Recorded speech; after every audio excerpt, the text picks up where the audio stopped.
Muy buenas tardes a todos y todas las que nos sintonizan a través del Facebook Live del Concitec. Muchas gracias por acompañarnos. Bienvenidos nuevamente a una nueva edición del seminario de agrobiodiversidad, que esta tarde ofrecerá una interesante charla sobre agricultura ecológica y conservación de la agrobiodiversidad en el Perú, a cargo de la destacada profesora docente universitaria Carmen Felipe Morales. Pero antes queríamos contarles que este seminario ya va en su edición número 20. La semana anterior tuvimos la presentación de proyectos escolares para hacer un enfoque, una presentación de la investigación en agrobiodiversidad que se realiza desde los clubes de ciencia, desde los colegios y que han participado de manera tan destacada en los concursos nacionales de ciencia y tecnología Eureka, que promueve el CONCITEC y el Ministerio de Educación todos los años desde hace ya más de 30 años. Eureka es una cantera de investigadores y dentro de esa enorme cantidad de escolares, hombres, mujeres, niños, niñas, adolescentes que se van formando hacia la ciencia y la tecnología, pues muchos de estos proyectos de investigación, de desarrollo tecnológico se refieren a nuestra agrobiodiversidad, resaltando esta agrobiodiversidad de sus propias comunidades, de sus propias localidades, lo cual es realmente muy destacable. Vamos a continuar con la edición de este seminario, mostrándoles nuevamente o compartiendo nuevamente con ustedes nuestro acostumbrado video de qué cosa es la agrobiodiversidad. En tan solo un minuto les contamos qué cosa es la agrobiodiversidad. Imagina tu cena más reciente. ¿Qué aspecto tenía el plato? ¿Puedes contar el número de diferentes verduras, proteínas animales, granos, frutas, semillas, frijoles que hicieron parte de tu comida? La agrobiodiversidad describe la riqueza de diferentes plantas, animales y microbios que componen nuestros sistemas agrícolas. Cuanto más diverso es un sistema, más saludable y sostenible es. Esto significa cultivos más fuertes, rendimientos más estables y, en última instancia, una población más saludable y empoderada. Pero a pesar de los esfuerzos de conservación de investigadores y agricultores de todo el mundo, nuestra diversidad está desapareciendo de los sistemas alimentarios. Para que todos los beneficios de la agrobiodiversidad beneficien a los humanos y el planeta, necesitamos que legisladores, empresas y los consumidores se involucren. ¿Estás preparado para el reto? Únete a nosotros en línea y sé parte de la discusión global sobre agrobiodiversidad. Muy bien, hemos conocido de esta manera en tan solo un minuto qué cosa es la agrobiodiversidad a través de nuestro acostumbrado video. Antes de pasar a presentar a nuestro moderador que se hará cargo de esta excelente o de esta charla, tan importante charla de la doctora Carmen Felipa, a nuestro expositor, el doctor Benjamín Marticorena Castillo. Permítanme saludar a los que ya están conectados a través del Facebook Live del Concitec, a María Fe Joaquina desde Copacabana, a Yacira López desde Querebalú, desde Mari Carmen Mesa desde Guaipetúe, Madre de Dios, un distrito, una localidad que siempre se conecta a través de varios alumnos que están siempre atentos al seminario de agrobiodiversidad, a Milagros Barba desde Barranca. También saludamos a Silvia Estela Sosa, ella nos escribe desde San Antonio de Padua. Enrique Casas, desde La Ugel Santa, en Ancash, él es docente de la institución educativa 88026. Profesor Casas, gracias por acompañarnos siempre, usted y sus alumnos. A Harold Tristán Ramírez, de Barranca nuevamente. Claudia Estrella Prieto Mulatieri nos escribe cruzando nuestras fronteras, nos dice desde Rivera, Uruguay, saludos a todos. Muchísimas gracias por vernos desde Uruguay, estimada Claudia Estrella Prieto Mulatieri. El Sarreto, desde La Ugel Santa, también en Ancash. Mariel Querebalú desde Yacila, y siguen pues aquí los saludos, los mensajes por Facebook Live del Concitec. Agradecemos mucho estos saludos, escríbanos, pongan desde dónde nos escriben, porque es muy grato conocer desde todos los rincones que nos están viendo, que siguen el seminario de agrobiodiversidad, hagan sus preguntas también. La siguiente exposición, como les decía, se refiere a agricultura ecológica y conservación de la agrobiodiversidad en el Perú.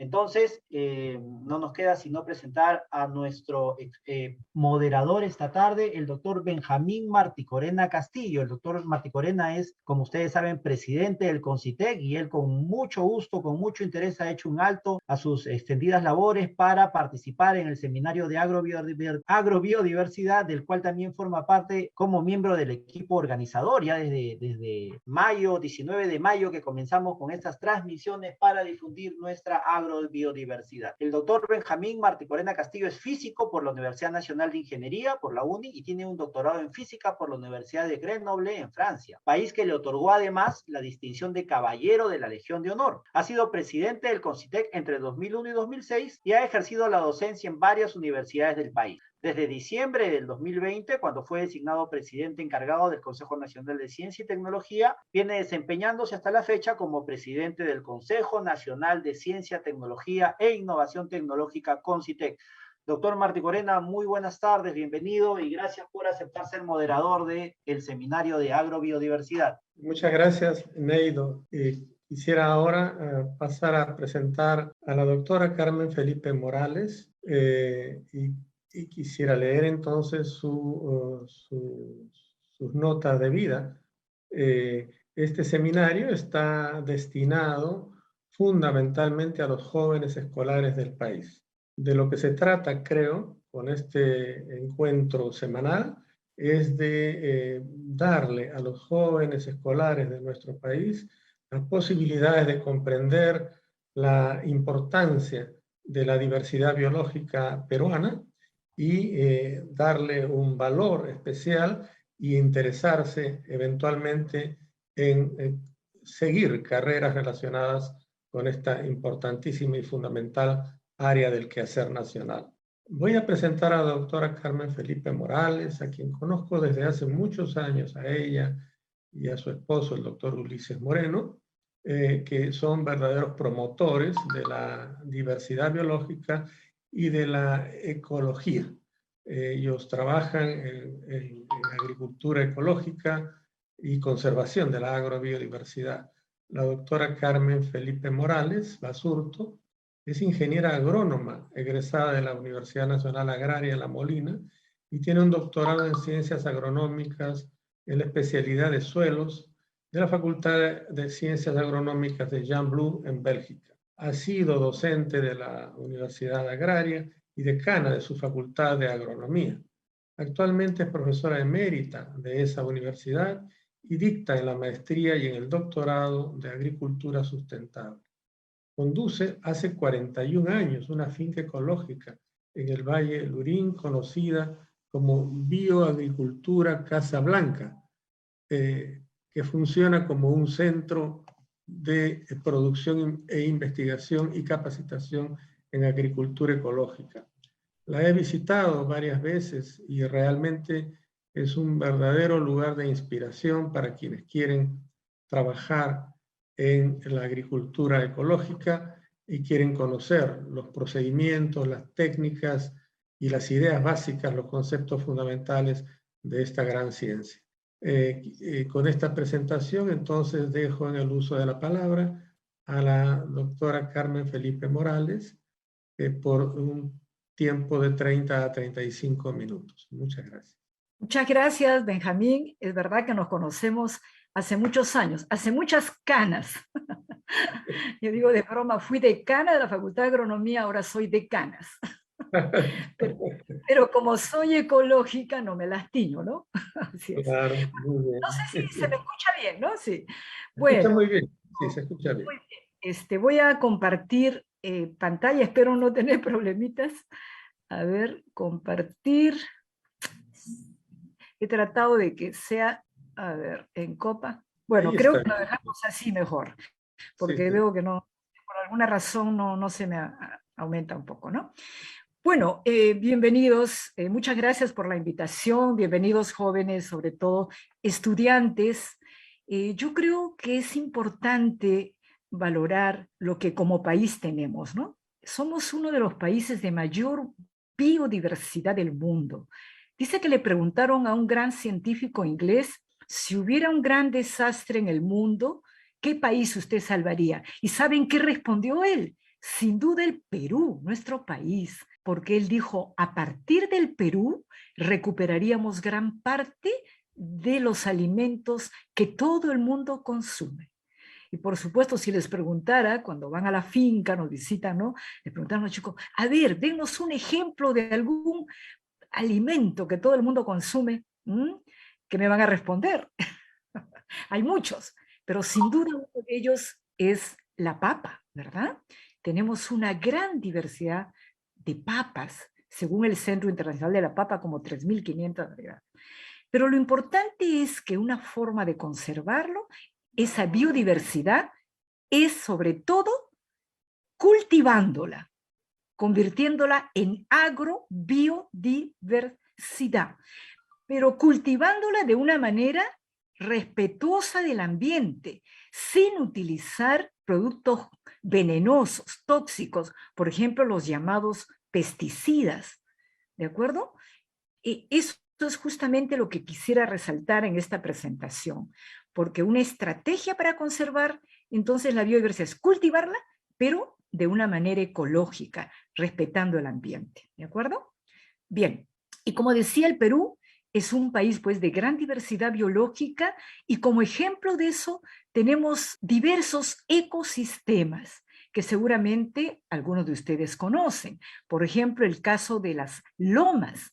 Nosotros, mi esposo y yo, bueno, ahí está en la foto él con uno de nuestros hijos, vivimos muy cerca en el valle del río Lurín y estamos rodeados de lomas, las lomas de Lúcumo, las lomas de Jatosiza, de Pueblo Viejo, etc. Bueno, en las lomas hay una gran diversidad de plantas que nacen de manera espontánea gracias a la condensación de neblinas que son justamente retenidas por esas montañas que son prolongaciones de la cordillera de los Andes que llegan hasta el mar. Y aquí encontramos una diversidad de plantas silvestres, que son los parientes silvestres de la papa, digamos, de las cucurbitáceas, ¿no? De los ajíes. Yo recuerdo que, por ejemplo, un gran investigador, el doctor Carlos Ochoa, que fue profesor mío en la universidad, un investigador sobre todo en la papa, él iba a buscar esos parientes silvestres en las lomas, por ejemplo, ¿no? Entonces tenemos que conservar estos ecosistemas, ¿de acuerdo? Bien. Pero también tenemos otros ecosistemas, los humedales o pantanos, donde allí el agua de subsuelo, antes de llegar al mar, emerge, ¿no? Forma estos grandes charcos y nacen de manera espontánea plantas que están adaptadas a crecer, digamos, ¿no? En estos ambientes de agua permanente, ¿no? Y lo importante, fíjense, estas plantas cumplen una función que es fundamental. A través de sus raíces liberan ácidos orgánicos que van descontaminando de patógenos, ¿no? Estas aguas. Por eso es que ahora hay tecnologías que se inspiran en el comportamiento de un humedal o pantano, como son los humedales naturales. Bueno, y si nos vamos a la selva, ni qué decir, ¿no? Yo les recomiendo, jóvenes, procuren viajar, viajen a la selva, viajen por todo el país, no solamente a la selva, porque justamente en esta región que ocupa el 70% del territorio nacional, existe una enorme diversidad de plantas, de árboles. Es maravilloso porque ahí, claro, las condiciones climáticas así lo permiten, ¿verdad? Entonces, lo que tenemos que hacer es, pues, promover la agrobiodiversidad, sobre todo la nuestra, ¿no? La biodiversidad, cultivándola, ¿de acuerdo? ¿Y por qué? ¿Cuáles son los beneficios que nos da la agrobiodiversidad? Son muchos y los vamos a explicar mostrando algunas imágenes, ¿no? En primer lugar, son fuente de la seguridad alimentaria. Nosotros como peruanos no deberíamos incluso importar productos porque tenemos diversidad de cultivos, ¿de acuerdo? Que nos aseguran nuestra alimentación. Al tener diversidad de plantas, al cultivarlos, se mejora la fertilidad del suelo. En este caso, como especialista en suelo se lo puedo decir, ¿no? Porque cada planta tiene diferentes desarrollos de raíces, de hojas y toda esa biomasa que regresa al suelo, al descomponerse también va mejorando la fertilidad natural de los suelos. Otro aspecto importantísimo es que al haber una gran diversidad de plantas y en particular, ¿no?, por ejemplo, de plantas que tienen una característica importante, que pueden repeler, ¿no?, algunas plagas o pueden permitir el hábitat de controladores naturales como ocurre en los ecosistemas, entonces los agricultores ya no tienen por qué utilizar esos pesticidas que más bien afectan esa biodiversidad, eliminan a los controladores naturales, ¿de acuerdo? Y también al tener una gran diversidad de plantas, se crean climas favorables, microclimas favorables. Ahora se habla mucho del cambio climático, nos preocupa indudablemente el cambio.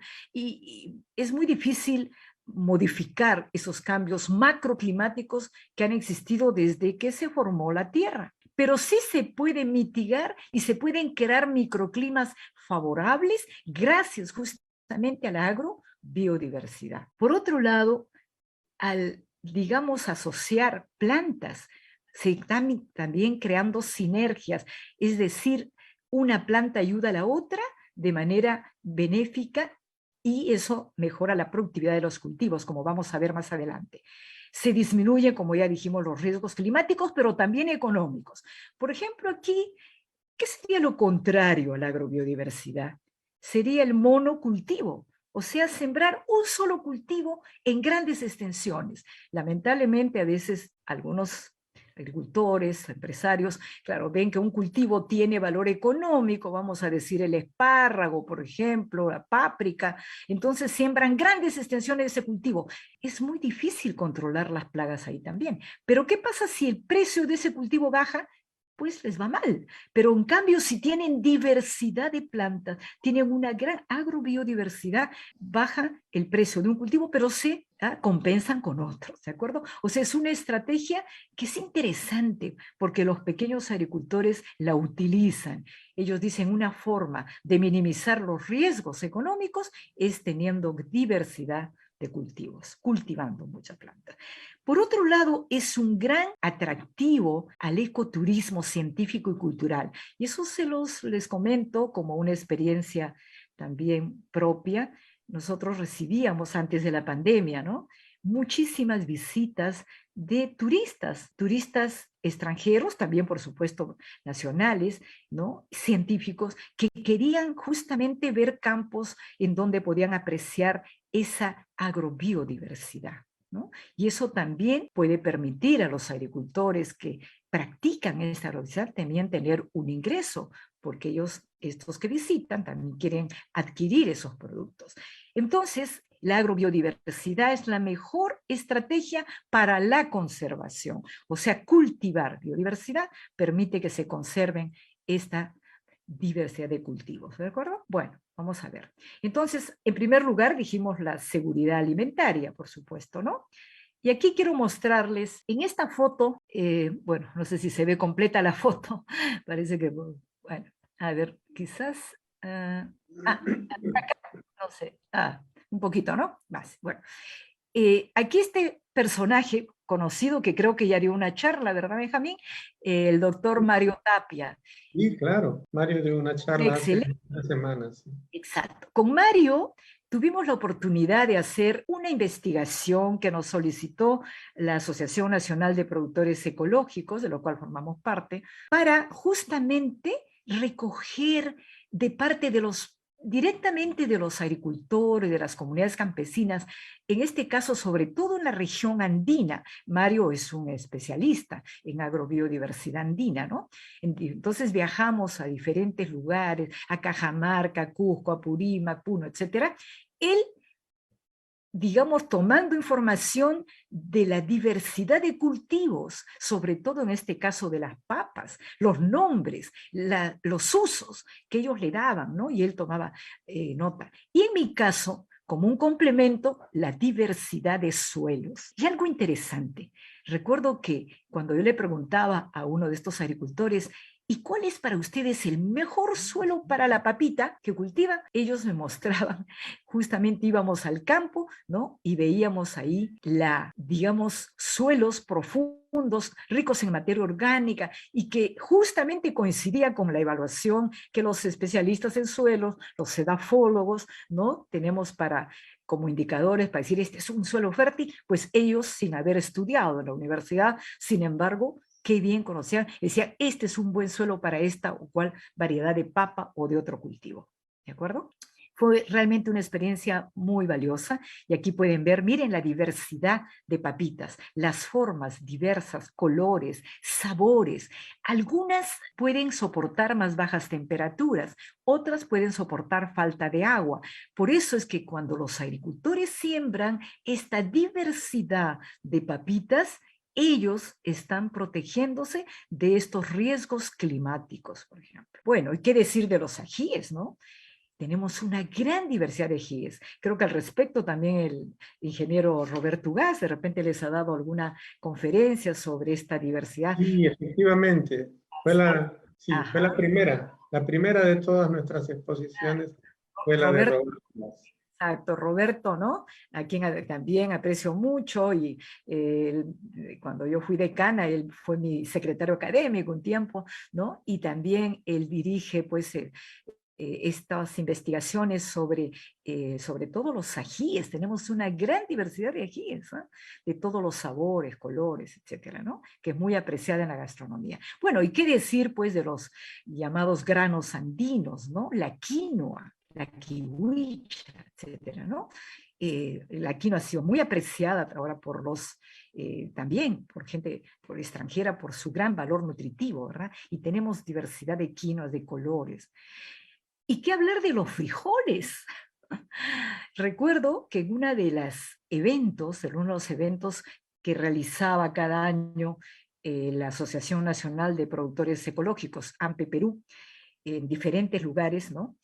Se hizo este evento eh, que fue, si mal no recuerdo, en Pucallpa, pero fueron agricultores de diferentes lugares, y los de Huánuco llevaron su diversidad de frijoles, miren, de diferentes colores, sabores, por supuesto, cada uno con sus exigencias en suelo, ¿no? En clima.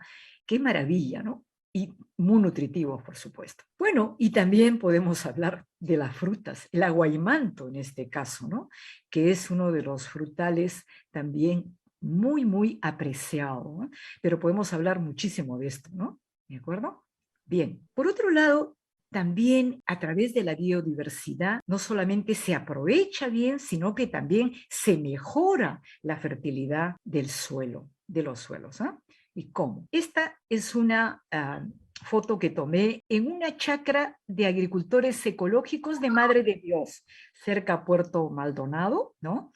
En donde acá los agricultores, por ejemplo, miren cómo asociaban sus frutales, ¿no? Cítricos, por ejemplo, en este caso, con esta planta muy conocida, el kudzu. Es una leguminosa, pero también está la mucuna.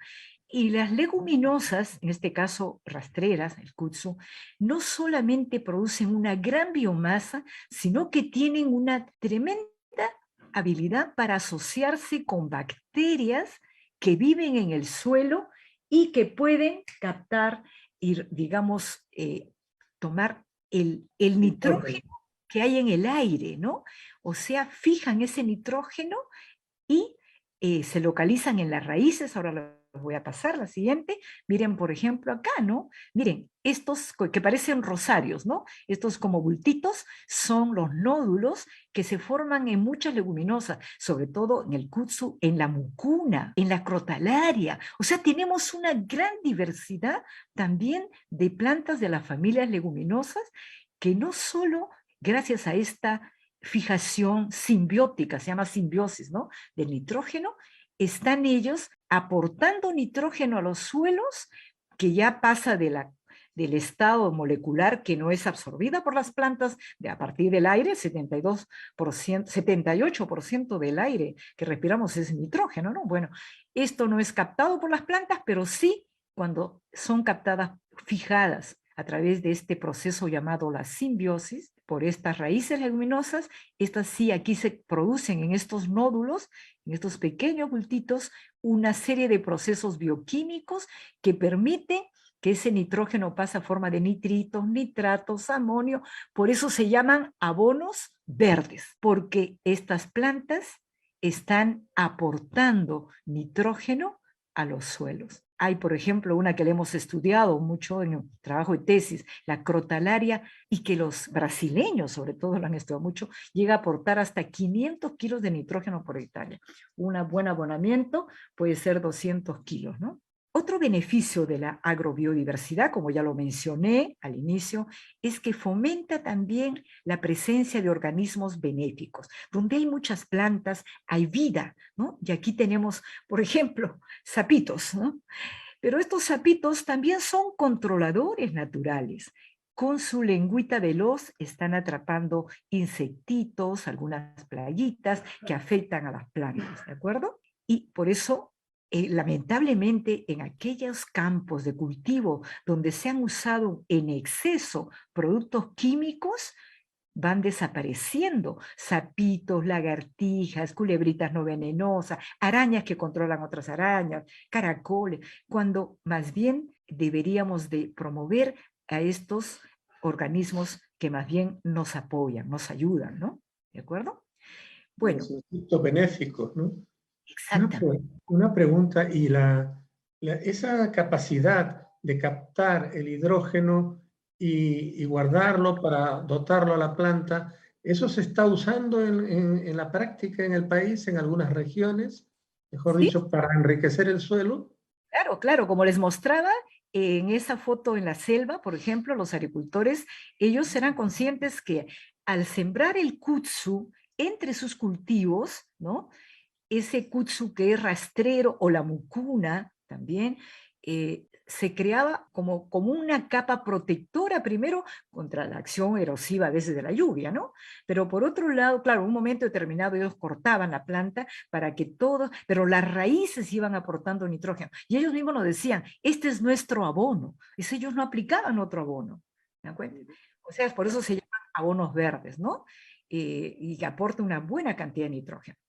Y un indicador también de que el suelo está fértil es la presencia de lombrices de tierra. Y justamente eso fue lo que yo detecté con uno de los agricultores, bueno, con algunos de los agricultores en Cajamarca, en el distrito de San Marcos, donde fuimos a la parte alta a ver sus campos de cultivo. Me decía, este es un buen suelo para papa. Y yo comienzo a escarbar y me encuentro unas lombrices enormes, que es indicadora de suelo fértil y de suelo que tiene un buen contenido de materia orgánica, gracias a esa agrobiodiversidad también, ¿no? La creación de microclimas favorables, ahora que hablamos tanto del cambio climático. Les puedo mostrar acá, miren, esta es la vista de una chacra ecológica. Bueno, es de mi chacrita que está ubicada en el valle del río Lurín. Como ustedes pueden ver, aquí no hay una sola planta, hay una diversidad de plantas,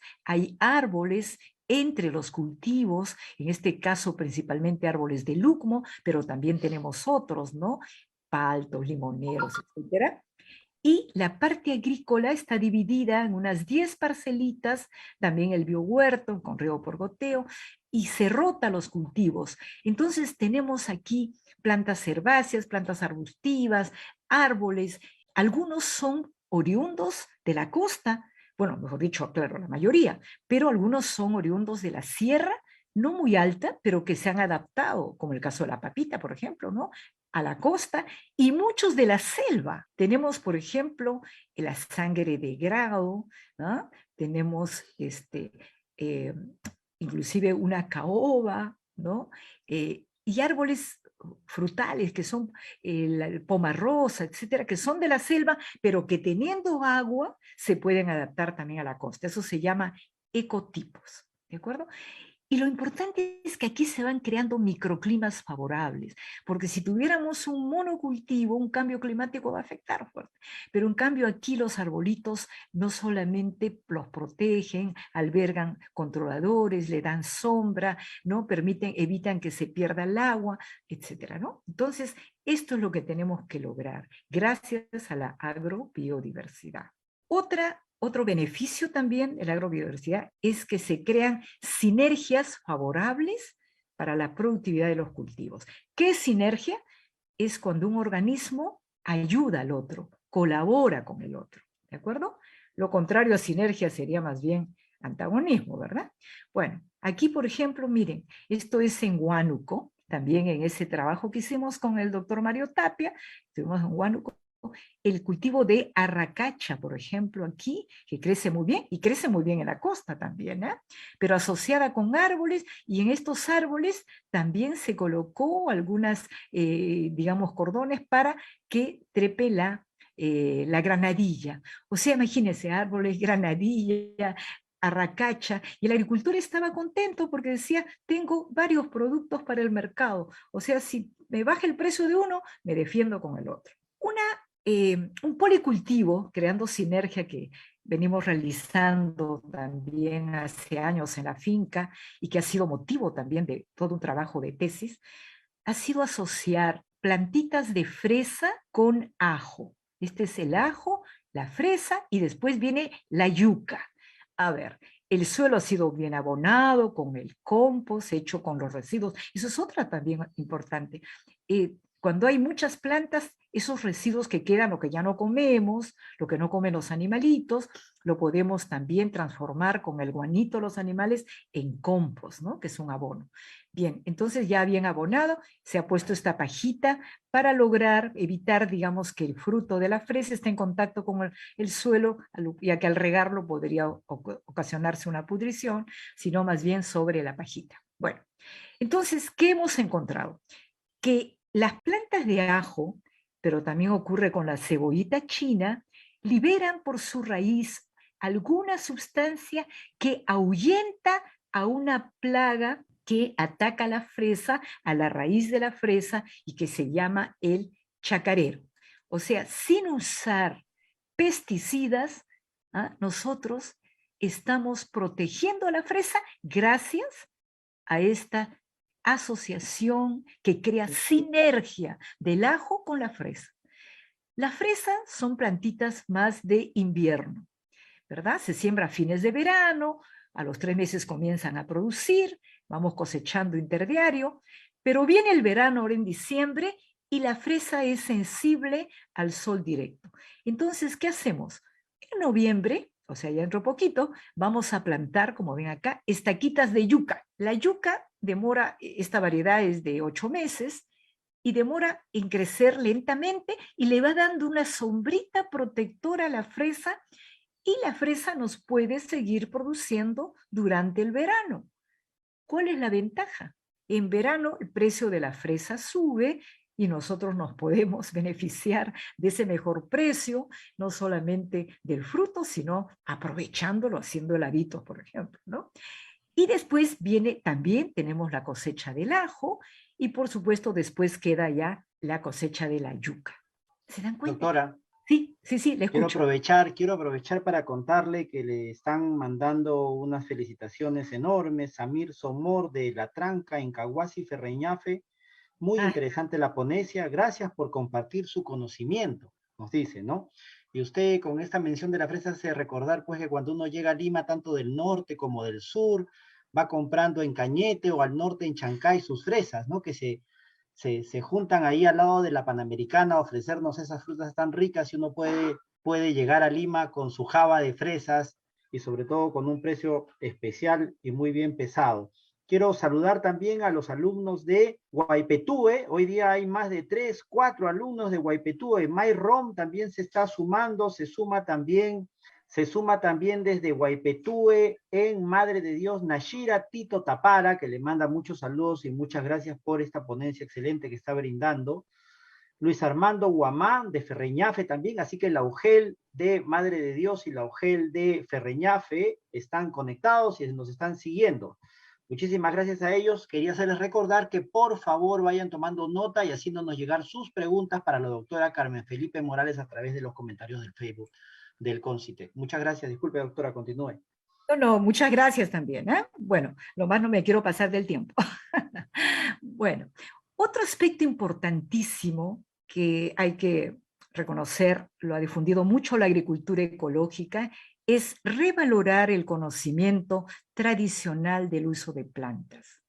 Hay mucho conocimiento en los agricultores, en los campesinos, que sin haber ido al colegio de repente, y menos a la universidad, pero ellos tienen una tremenda sabiduría sobre el uso de las plantas, porque están en contacto con ellas y también van recibiéndolo de sus padres, de sus abuelos. Muchos del uso de plantas, digamos, con propiedades nutritivas, medicinales, repelentes, lo hemos ido también obteniendo de estos agricultores tradicionales, ¿no?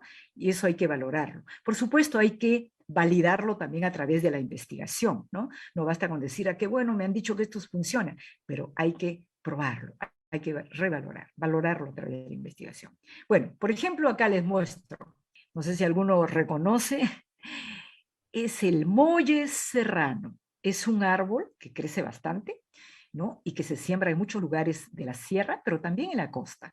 Bueno, les cuento que yo recogí justamente de la parte alta de la cuenca del río Lurín un conocimiento importantísimo. Ellos en la parte alta tenían molle y sembraban papita. ¿Y saben qué hacían? Sacaban las ramitas de molle y las usaban, como ahora van a ver acá, para ponerlas en el fondo del surco y encima la papita. Y después, claro, ya habían abonado el campo y luego la tapaban. Y cuando les pregunté por qué lo hacían, me dijeron para ahuyentar al curo. El curo en quechua es el gusano del gorgojo de los Andes, que es una de las principales plagas de la papa. Lamentablemente, creo que es también por el uso excesivo en muchos lugares de pesticidas. Bueno, les cuento que ese conocimiento lo hemos validado a través de una investigación, ¿no? Y aquí les muestro, por ejemplo, nosotros ahora ya lo hacemos, ¿eh? Si ustedes ven, esto ya es en el campo nuestro, ¿no? La ramita de molle, encima la papita, luego se tapa. En la tesis de un alumno de Arequipa que me pidió que lo asesorara, Francisco Bonet, se hizo la comparación, el mismo suelo, la misma variedad de papa, ¿no? El mismo abonamiento. En un caso se puso la ramita de molle debajo, en otro no. Y cuando se hizo la evaluación de la presencia de esos gusanos, donde no puso la ramita de molle, 40% de las plantas, de los tubérculos de la papita, estaba afectada por ese gusano. Y donde le puso, solo 4%. O sea, esto ya nos da un soporte, ¿no? Digamos, estadístico de investigación, decir, funciona, ¿verdad? ¿Y dónde lo hemos aprendido? En el campo, conocimiento tradicional, ¿de acuerdo? Bien, y aquí pueden ver, miren cómo han crecido las papitas que han sido sembradas de esa manera y solo abonadas con el compost, ¿no? Se ven, el campo se llenó, se cubrió completamente, ¿no? Y aquí aprovecho para mostrarles, están los árboles de luco, al fondo el árbol poma rosa, que es de la selva, y por ahí hay un achote, bueno, hay de todo un poco, ¿no? Ok. Bien, como ya les dije también antes, el tener agrobiodiversidad, el cultivar diferentes cultivos, es una estrategia para minimizar los riesgos del agricultor. Ya el agricultor ya no tiene un solo producto, tiene diversidad de plantas. Esta foto la tomé en una de las ferias, ¿se acuerdan, no? Que organizaba Gastón Acurio, ¿no? Estas ferias donde se podía ver justamente y apreciar la diversidad de productos que tenemos, ¿verdad? Entonces aquí, miren ustedes la riqueza, es una maravilla esto, ¿no? Por otro lado, la agrobiodiversidad es la base de la gastronomía peruana y en eso tenemos que reconocer, ¿no? El aporte, la contribución de nuestros grandes chefs, cocineros, ¿no? Gastón Acurio, Nikolai Stayev, que lamentablemente falleció, pero a quien tuve la oportunidad de conocer y de participar con él en un evento internacional en Italia, Terra Madre, ¿no? Y tanto él como Gastón Acurio decían, digamos, la riqueza de un plato, ¿no?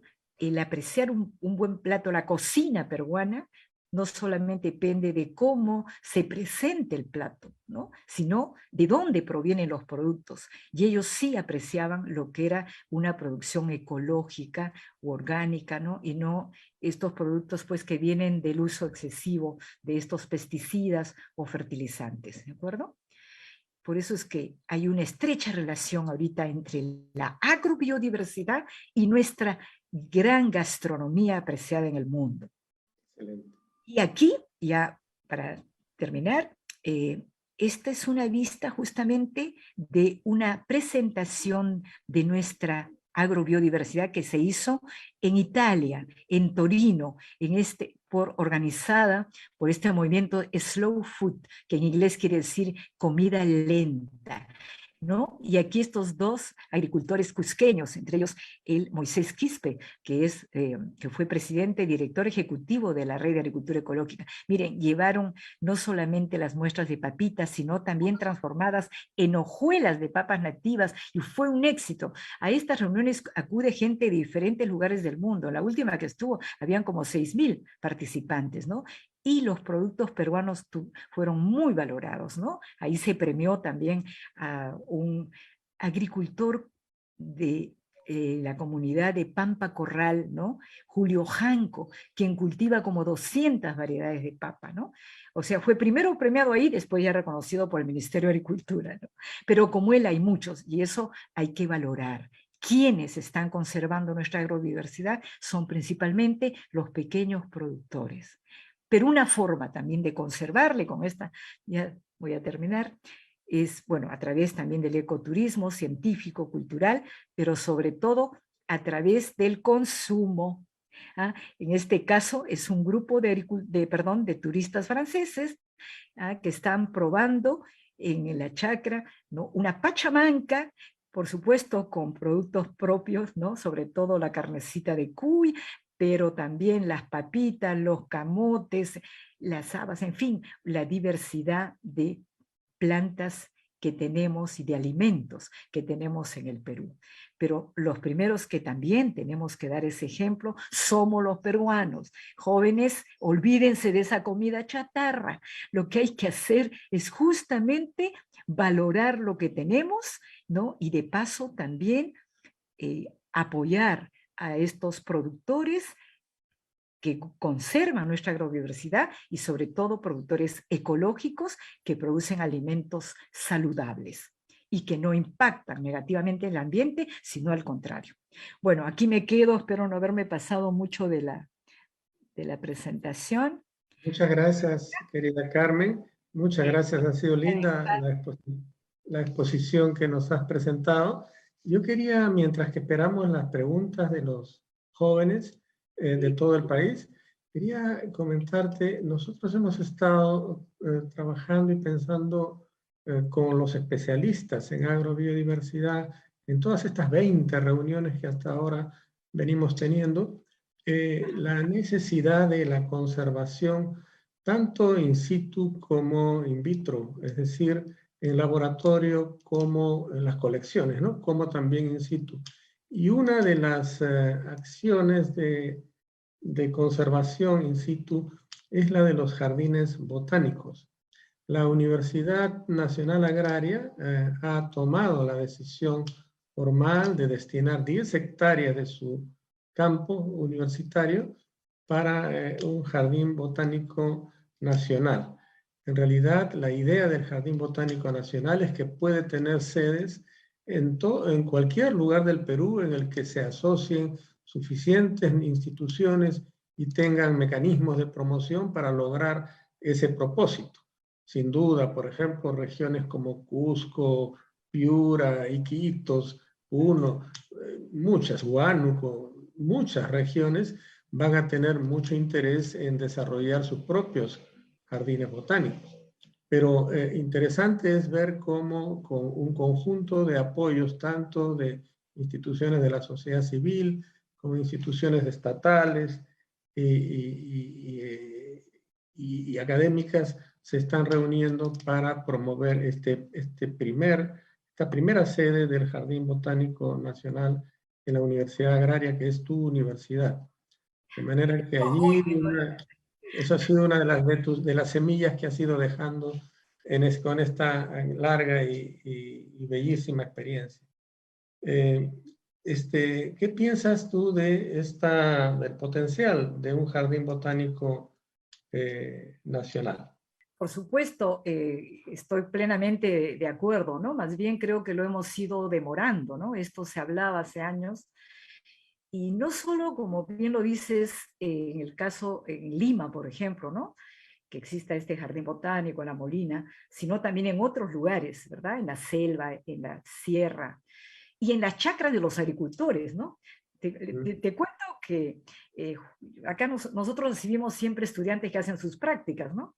Y a los últimos 2 estudiantes que estuvieron de enero a abril por ahí, les propuse, le digo, ¿por qué no me hacen a ver un inventario de las plantas que tenemos en 1 hectárea? Inclusive 2/3 de hectárea, en la parte agrícola, ¿no? ¿Y saben cuántas plantitas se encontraron? 163. Ajá. En una parcela ecológica también funciona como un pequeño jardincito botánico, ¿no? Y todas ellas tienen un uso, ¿verdad? Entonces yo creo que eso, la conservación in situ es una de las mejores. Bueno, yo me acuerdo que una de las experiencias más sorprendentes en las que yo, no siendo un especialista en agro, ciertamente soy físico, pero una de las experiencias más ricas que tuve, que me han dejado más huella, ha sido esa de un concurso de productores de papa en las provincias altas del Cusco. Allí el campesino, el agricultor que ganó el concurso, tenía unos cuantos surcos, menos de media hectárea, y cultivaba 120 tipos distintos de papa. 120 tipos distintos. Él ganó el concurso, fue el que más variedad tuvo. Y por supuesto, su placer, su goce era tener mayor cantidad, mayor variedad, y era parte de su gran satisfacción, ¿no? No solamente alimentaba con eso a su familia y los excedentes que producía iban al mercado, sino que además tenía un placer, digamos, estético, un placer de lograr mantener esa diversidad, y en ese sentido tiene mucho valor lo que has señalado, de que son estos pequeños agricultores los que en realidad sostienen, defienden la agrobiodiversidad en el país. Muy bien. No sé, Neido, si tenemos algunas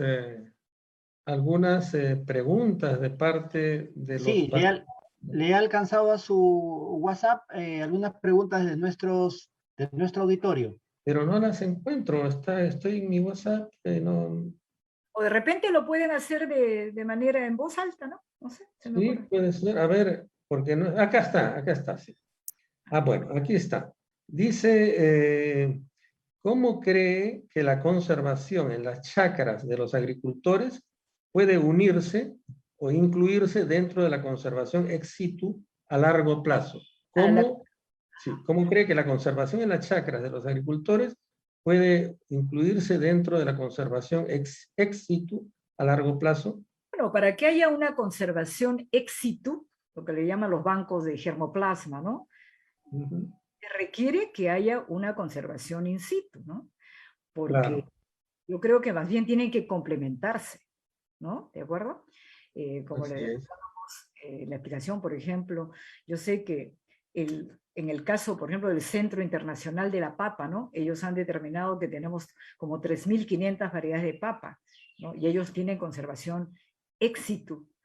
Pero si no hubieran estos agricultores, si no las mantuvieran, puede ocurrir un desastre, algo así, y se perderían, ¿no? O sea que, creo que ambas son importantes, ¿no?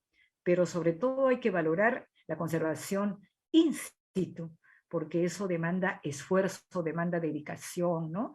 Y es realmente más bien ahí hay que, ojalá que las políticas que ahora que se dicen de apoyar a la pequeña agricultura, ¿no? Son justamente estos agricultores conservacionistas reciban, ¿no? Realmente estímulos, sobre todo en la organización y en la valoración del esfuerzo que están haciendo, ¿no? Bueno, también no es exagerado decir, supongo, que la conservación de toda esta riqueza genética nacional es en realidad nuestra garantía de futuro. Es decir, las siguientes generaciones van a deber su vida y su calidad de vida a la cantidad y calidad de los productos agrarios que dispongan. Y si nosotros no sabemos conservarlos bien, ellos van a disponer de menos para satisfacer esas necesidades. De manera que en realidad es una responsabilidad altísima de los peruanos defender su diversidad biológica, y eso se hace mediante ciencia y mediante apoyo a la pequeña agricultura, pequeña y mediana agricultura, y a través de producción científica, de investigación, ¿no? de conocimiento de la genética de estas plantas, y también del enriquecimiento de sus suelos, el abastecimiento de agua, en fin, todos estos factores agronómicos, la presencia de estas bacterias nitrificantes, la presencia de estos insectos que has mencionado, estos insectos benéficos que controlan a los insectos dañinos en las plantas, de manera que todo esto, y también esta relación biológica entre una planta y otra para que una controle las plagas y la otra pueda prosperar. Todo esto es en realidad una riqueza de conocimiento tanto científico como tradicional. O sea, todo ahí se mezcla y tiene un valor muy, muy grande, ¿no? O sea, aquí claro, tengo eso, también... a ver, sí, sí. No digo, la agricultura ecológica es la estrategia también, ¿no? De cómo conservar. Claro. Y hay que consumir lo nuestro, eso también. Claro. Cierto. Carmen, aquí también hay una pregunta, dice, ¿por qué no se pone en práctica la producción orgánica a nivel de todo el Perú y se prohíbe el uso de insecticidas que mucho daño hacen a la salud? Claro, supongo que la respuesta es que no tenemos suficiente fuerza para imponer eso, pero sería lo ideal. No sé qué piensas tú, Carmen. Bueno, si nos, digamos, vamos hace 30 años, la producción ecológica, orgánica, era poca, ¿no? Todavía siendo todavía un inferior, ¿no? Pero creo que poco a poco se ha ido en eso. Hay que reconocer la labor, sobre todo, de grupos ambientalistas, de organizaciones no gubernamentales, ¿no? Por ejemplo, existe una red de agricultura ecológica en el Perú, conforme a la cual formo parte, he sido presidenta también, ¿no? Y ahí logramos, por ejemplo, también crear sinergia entre los investigadores de las universidades y los que trabajaban en estas organizaciones no gubernamentales, que tú conociste también, ¿no? El Instituto de Desarrollo Medio Ambiente, el Centro Ideas, ¿no? Bueno, o sea, La Comisión de Tecnología Andina. Exactamente, ¿no? El CCTA con nuestra querida amiga pues Teresa Llanela, ¿no? Y entonces lo que se ha logrado es, primero era capacitar, ¿no? Y se ha logrado, y también darle un estímulo, digamos, reconocer lo que estaban haciendo estos pequeños agricultores.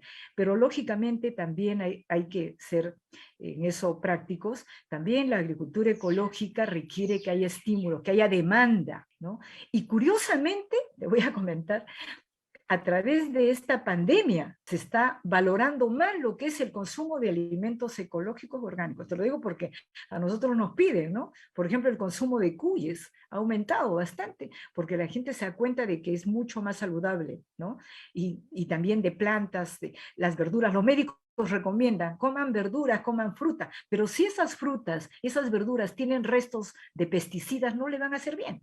Entonces yo creo que eso es una oportunidad, pero que hay que saberla manejar, ¿no? Yo creo que ahí un poco la debilidad es cómo fortalecer las organizaciones de agricultores, ¿no? Para que ellos puedan ofertar sus productos con precios justos, ¿no? Exacto. Cierto. Una cuestión muy importante es de que la gran mayoría de digamos, el más alto porcentaje imaginable de alimentos que consumimos todos los días los peruanos, en realidad son producidos en los pequeños y medianos emprendimientos agrícolas, ¿no? Las pequeñas parcelas. Las grandes empresas en realidad exportan su producción y naturalmente también necesitamos de esa exportación porque nos permite adquirir divisas y otros bienes de los que no disponemos en el país. Pero nuestra alimentación proviene fundamentalmente de la pequeña y mediana empresa agraria, fundamentalmente, y también de la pequeña y mediana empresa pesquera. Son los pescadores artesanales los que nos proveen de todo el pescado que consumimos, ¿no? Eso no viene de grandes empresas, sino de pequeñas, que venden sus excedentes. Entonces creo que ahí tenemos que ver muy claramente que una política de promoción de esas pequeñas empresas agrícolas, de esas empresas familiares y de las pequeñas empresas pesqueras es un asunto de fundamental importancia y hay que proveerla de tecnología, de organización, de capacitación, de posibilidad de venta, de esquemas financieros, para que pueda prosperar y dar lugar a una sociedad mejor. Yo creo que esta conversación, Carmen, ha sido muy, muy positiva, muy fructífera.